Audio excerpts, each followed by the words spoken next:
एकीकडे एफडीए आयुक्त तुकाराम मुंढे यांच्या नेतृत्वाखाली राज्यभर अन्न सुरक्षा नियमांचं उल्लंघन करणाऱ्यांवरती धडक कारवाई सुरू आहे।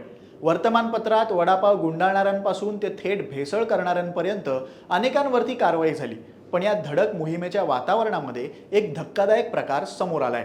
मुंबईच्या बोरिवलीमध्ये 2 जण थेट हॉटेलमध्ये घुसले, स्वतःला सरकारी अधिकारी म्हणाले, अन्नाचे नमुने तपासणार असल्याचं सांगितलं, कारवाईची धमकी दिली आणि सरकारी ओळखपत्रही दाखवलं।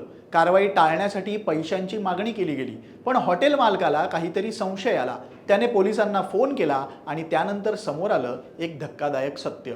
खरंच राज्यात बनावट एफडीए अधिकाऱ्यांची टोळी सक्रिय झाली आहे का? या संपूर्ण प्रकरणात नेमकं काय घडलं पाहूयात। एफडीए आयुक्त तुकाराम मुंढे यांनी पदभार स्वीकारल्यानंतर अन्न सुरक्षा नियमांच्या अंमलबजावणीवरती विशेष भर दिलाय। मुंबईसह अनेक शहरांमध्ये हॉटेल्स, बेकरी, मिठाई दुकानं, स्ट्रीट फूड विक्रेते आणि खाद्यपदार्थ तयार करणाऱ्या आस्थापनांवरती सातत्यानं तपासणी सुरू आहे। कारवाईच्या अनेक बातम्याही तुम्ही पाहिल्या असतील।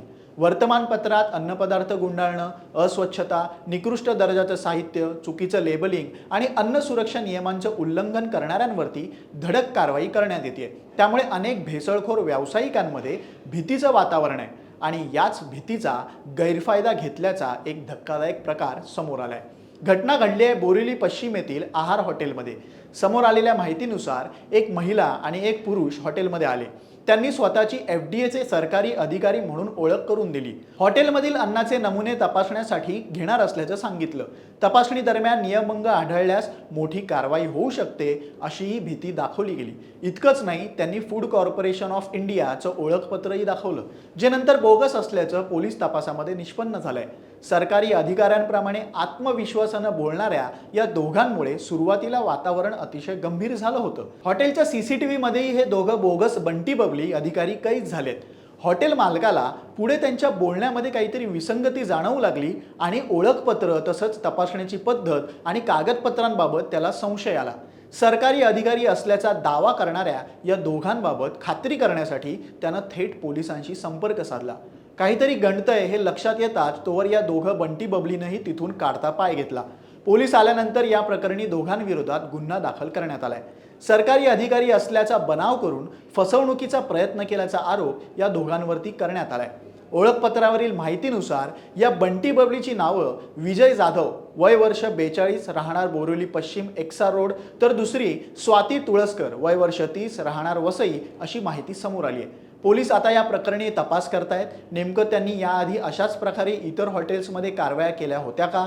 आणखी किती जणांची फसवणूक झाली आहे? त्यांच्याकडे आलेली कागदपत्र नेमकी कसली होती?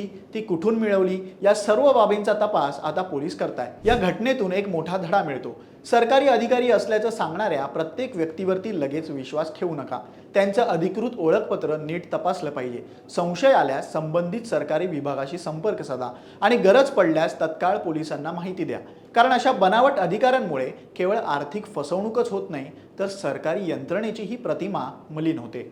बोरिवलीतील या घटनेमागे नेमकं किती मोठं रॅकेट आहे हे तपासानंतर स्पष्ट होईल। पण एक गोष्ट निश्चित, तुकाराम मुंढेंच्या धडक कारवाईमुळे निर्माण झालेल्या वातावरणाचा गैरफायदा घेण्याचा प्रयत्न कोणी करत असेल तर त्यांच्यावरती कठोर कारवाई होणं तितकंच गरजेचं आहे। या प्रकरणाबद्दल तुमचं मत काय?